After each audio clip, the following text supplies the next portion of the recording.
கர்த்தருடைய பரிசுத்த நாமத்துக்கு மகிமை உண்டாவதாக. எல்லாரும் ஏன் சோகமா இருக்கீங்க?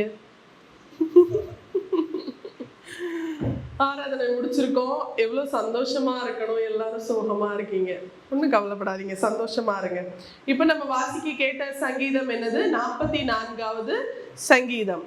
சங்கீதத்தோட தலைப்பு யாராவது வாசிக்கலாமா? எல்லாரும் சேர்ந்து வாசிக்கலாம். கோராகின் புத்திரரில் ராக தலைவனுக்கு ஒப்புவிக்கப்பட்ட மஸ்கீல் என்னும் சங்கீதம். போன தடவை நான் பேசும்போது ஒரு சங்கீதம் கேட்டோம், அப்படிதானே?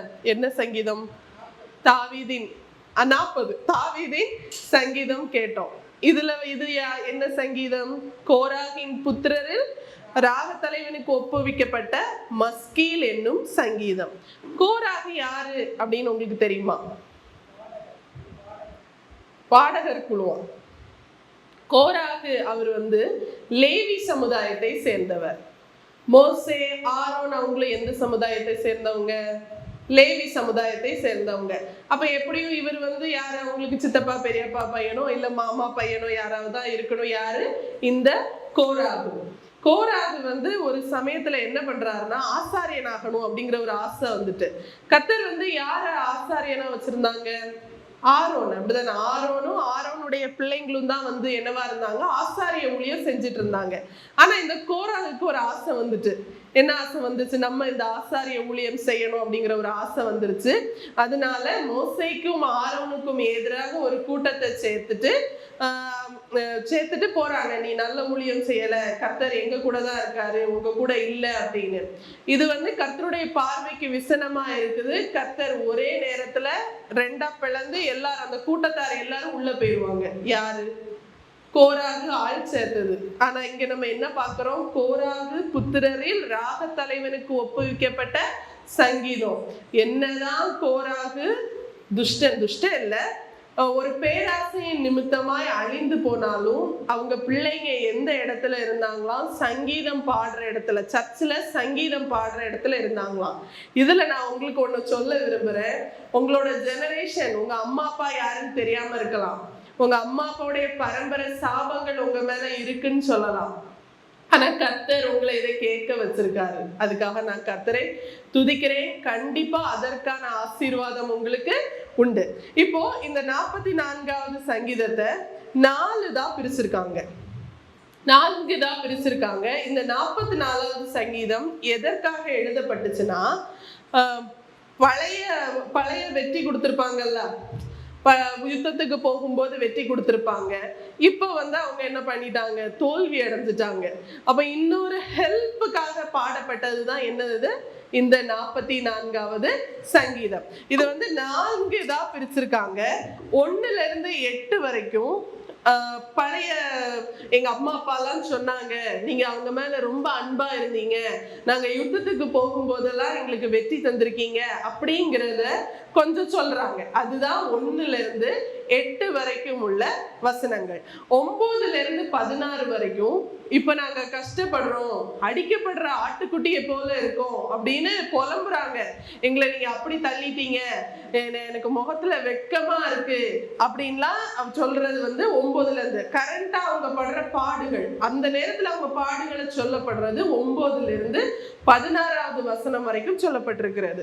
17ல இருந்து 22 வரைக்கும் பாத்தீங்கன்னா, என்னதான் நான் அடிக்கப்படுற ஆட்டுக்குட்டியை போல இருந்தாலும் உங்களை நான் விட மாட்டேன், உங்க மேல நான் அன்பு கூறுவேன், உங்களை விட்டு வேற தெய்வத்தை நான் பின்பற்ற மாட்டேன் அப்படின்னு சொல்றதுதான் 17ல இருந்து 22வது வசனம். கடைசி 23ல இருந்து 26 வரைக்கும் என்ன சொல்லப்பட்டிருக்குன்னா, என்னதான் நான் உங்களை நம்பினாலும் எங்களை கைவிட்டுறாதீங்க, எனக்கு எப்படியாவது இந்த நேரத்துல எனக்கு உதவி செய்யுங்க அப்படிங்கிறது தான் இந்த சங்கீதத்தை 4ஆ பிரிக்கப்பட்டிருக்கு. முதல்ல நான் என்ன சொன்னேன்? பழைய வெற்றி. 2வது கைவிடப்பட்டுட்டாங்க, கரண்டா அவங்க கஷ்டப்பட்டுட்டு இருக்காங்க. 3வது விசுவாசம், என்னதான் எப்படி நான் கஷ்டப்பட்டாலும் உங்களை நான் விட மாட்டேன். 4வது என்னதான் நான் உங்க மேலதான் இருந்தாலும் என்னை கைவிட்டுறாதீங்க அப்படிங்கிற 4 இதுவும் சொல்லப்பட்டதுதான் இந்த 44வது சங்கீதம். இப்ப நம்ம ஒரு வசனம் வாசிக்கலாமா? 44வது சங்கீதம் 3வது வசனம். அவர்கள் தங்கள் பட்டயத்தால் தேசத்தை கட்டிக்கொள்ளவில்லை, அவர்கள் புயமும் அவர்களை ரட்சிக்கவில்லை, நீர் அவர்கள் மேல் பிரியமாய் இருந்தபடியால் உம்முடைய வலது கரமும் உமது புயமும் உம்முடைய முகத்தின் பிரகாசமும் அவர்களை ரட்சித்தது. இப்ப நான் இந்த இடத்துல முகத்தின் பிரகாசம் அதை பத்தி பேசணும் அப்படின்னு ஆசைப்படுறேன். நீங்க உங்க வாழ்க்கையில பல இதை மேற்கொண்டு வந்திருக்கலாம், அப்படிதானே? வெட்கமா இருக்கலாம், தோல்வியா இருக்கலாம். இதெல்லாம் உங்களால மேற்கொண்டிருக்கீங்க அப்படின்னு நம்புறீங்களா? கிடையவே கிடையாது. கர்த்தர் உங்களை அந்த இடத்துல இருந்து விடுவிச்சிருக்கிறார். இந்த முகத்தின் பிரகாசம் அப்படிங்கிறது இந்த இடத்துல ஒரு பிரசன்னம் சொல்லலாம், இல்ல கர்த்தருடைய சந்ததியில நீங்க காத்து இருக்கிறத சொல்லலாம். மோசே எத்தனை நாட்கள் சீனாய் மலையில இருந்து பிரமாணத்தை வாங்கிட்டு வந்தாங்க? 40 நாட்கள். போன சங்கீதத்துல நம்ம பார்த்தா 40 நாட்கள் உபவாசம் இருந்து நியாய பிரமாணத்தை கீழே கொண்டு வரும்போது மோசையோட முகம் எப்படி இருந்துச்சு? பிரகாசமா இருந்துச்சு. ஏன் பிரகாசமா இருந்துச்சு? அவரு கர்த்தரோட அந்த 40 நாள் இருந்துட்டு வர்றாரு. அவருடைய பிரசன்னம் மக்களால பார்க்க முடியல. என்ன பண்ணாங்க? பயந்தாங்க. மோசே முகத்தை என்ன பண்ணிட்டாரு? மூடிட்டாரு. அப்ப எந்த அளவுக்கு பிரகாசமா இருந்திருக்கணும் மோசையுடைய முகம். இதுல நான் 2வது சொல்ல விரும்புறேன். ஸ்தேவான் ஊழியம் செஞ்சுக்கிட்டு இருப்பாரு. ஊழியம் செஞ்சுக்கிட்டு இருக்கும் போது இவன் தேவ நாமத்தை தூஷிக்கிறான் அப்படின்னு சொல்லிட்டு ஒரு கூட்டம் கூடிடுவாங்க. கூட்டம் கூடும்போது அவனை பார்க்கும்போது அவனுடைய முகம் யார போல இருந்துச்சான்? தேவ தூதர்களை போல முகம் இருந்துச்சான். ஏன்னா அவ்வளவு பிரகாசமா இருந்துச்சான். 3வது இது இயேசு கிறிஸ்து மலையில ஏறி உபவாசிக்கும் போது அவர் மறுரூபமானார், அவர் வெளிச்சமாய் மாறிட்டார் அப்படிங்கிற ஒரு வசனம் மத்தேயுல சொல்லப்பட்டிருக்கு. இப்ப நமக்கு வாசிக்க நேரம் இல்லை, நீங்க வீட்டுல போய் மெதுவா வாசிங்க.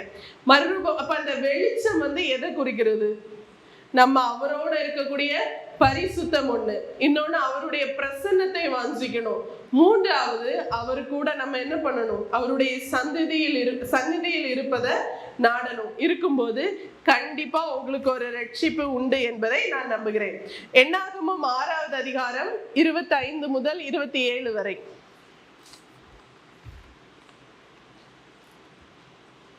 என்னாகமம் 6வது அதிகாரம் 25 முதல் 27 வரை. கர்த்தர் தம்முடைய முகத்தை உன்மேல் பிரகாசிக்க பண்ணி உன்மேல் கிருபையா இருக்க கடவர். கர்த்தர் தம்முடைய முகத்தை உன்மேல் பிரசன்னமாக்கி உனக்கு சமாதானம் கட்டளையிடுவர் என்பதை. அடுத்தது, இவ்விதமாய் அவர்கள் என் நாமத்தை இஸ்ரவேல் புத்திரர் மேல் கூற கடவர்கள், அப்பொழுது நான் அவர்களை ஆசீர்வதிப்பேன் என்று சொல் என்றார். இது யாருக்கு சொன்ன வசனம்னா, ஆரோன்.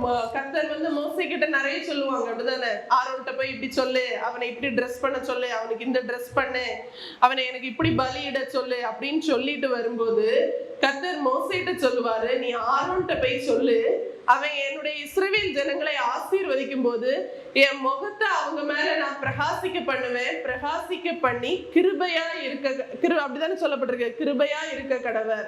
2வது, என் முகத்தை அவன் மேல பிரகாசிக்க பண்ணி சமாதானமா இருக்க பண்ணுவேன். 3வது என்ன சொல்லி இருக்கு? என் நாமத்தை இஸ்ரவேல் புத்திரர் மேல் கூற கடவர்கள், அப்பொழுது நான் அவர்களை ஆசீர்வதிப்பேன். இப்ப இதுல புரிஞ்சிக்க வேண்டியது என்னன்னா, அவருடைய முகத்தின் பிரகாசம் எதை குறிக்குது?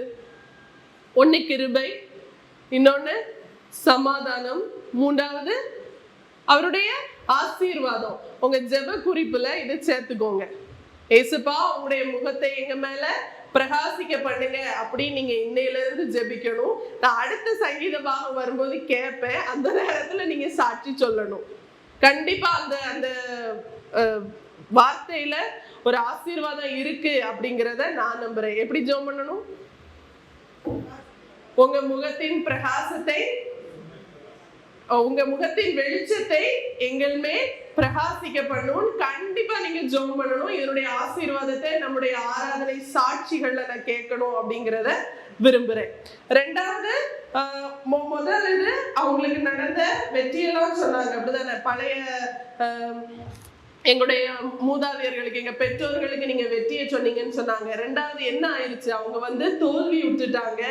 வெக்கம் என்னை சூழ்ந்து கொண்டது அப்படின்னு சொல்றாங்க. நம்மளும் நிறைய இடத்துல வெக்கப்பட்டிருப்போம், நிறைய இடத்துல கடன் வாங்கி இருப்போம், இல்ல தேவையில்லாம பேசின ஒரு வெட்கம் அடைஞ்சிருக்கும், இல்ல பேசாமலே வெட்கம் நம்மளை சூழ்ந்து கொண்டிருக்கும்.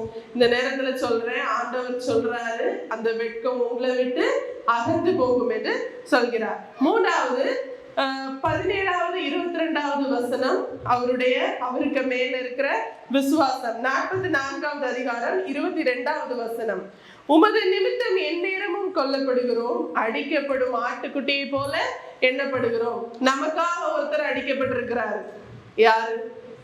இயேசு கிறிஸ்து. ஆண்டவராய் இயேசு கிறிஸ்து நமக்காக அடிக்கப்பட்டிருக்கிறாரு. உங்க மேல ஒரு பாவம் இருக்கு, உங்க மேல ஒரு சாபம் இருக்குன்னு சொன்னா நம்பாதீங்க. நமக்காக ஒரு ஆளு அடிக்கப்பட்டிருக்காரு, நம்முடைய பாவத்திற்காக, சாபத்திற்காக. ரோமர் 8வது அதிகாரம் 35வது வசனம் முதல் 39வது வசனம் வரை.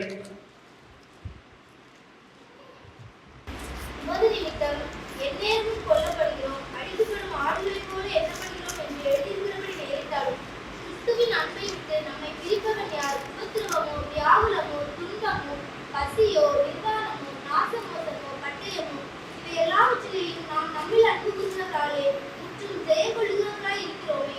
மரணமானாலும் ஜீவனானாலும் தேவதூதர்கள் ஆனாலும் அதிகாரங்கள் ஆனாலும் வல்லமைகள் ஆனாலும் நிகழ்காரியங்கள் ஆனாலும் வருங்காரியங்கள் ஆனாலும் உயர்வானாலும் தாழ்வானாலும் வேறெந்த சிருஷ்டியானாலும் நம்முடைய கர்த்தராகிய கிறிஸ்து இயேசுவில் உள்ள தேவனுடைய அன்பை விட்டு நம்மை பிரிக்க மாட்டாது என்று நிச்சயித்திருக்கிறேன். ஆமென்.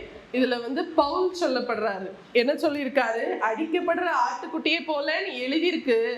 ஆனா அவருடைய அன்பை விட்டு யாரு பிரிக்க முடியும்? எதுல இருந்தெல்லாம் பிரிக்க முடியும்னு சொல்லியிருக்காங்க. உபத்திரவம் வந்தாலோ, வியாகுலம் வந்தாலோ, துன்பமோ, பசியோ, நிர்வாணமோ, நாசமோசமோ, பட்டயமோ, இதெல்லாம் எவ்வளவு பெரிய காரியங்கள். இந்த காரியம்லாம் நம்ம வாழ்க்கையில இருக்குதா? பட்டயம் இருக்குதா? இல்ல. நிர்வாணமோ, இதெல்லாம் நம்ம அந்த அளவுக்கு நம்ம ஃபேஸ் பண்ணல. ஒரு சின்ன காரியத்துக்காக ஆண்டவருடைய அன்பை விட்டு போயிடுறோம். ஆனா என்னதான் வந்தாலும், என்ன நாசமோசம் வந்தாலும், என் மேல ஒரு பட்டயமே வந்தாலும் அவருடைய அன்பை விட்டு நான் விலக மாட்டேன் அப்படிங்கிற ஒரு விசுவாசம் நம்ம எல்லாருக்கும் வேணும். கடைசியாக அவர்கிட்ட